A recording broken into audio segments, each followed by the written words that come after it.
Hello, my name is Jacob, and this is my project. I got it today. So if you put this in the water, it turns green because the electricity.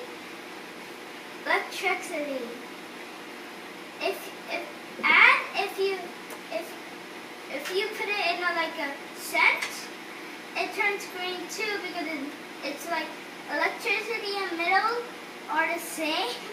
Well, the electricity, what happens to it? It can flow through the metal. Okay? So it turns green if you don't. Do it again. Disconnect it and then reconnect it so I can film the lights changing. So if you connect it, boom, you got green. And put it in.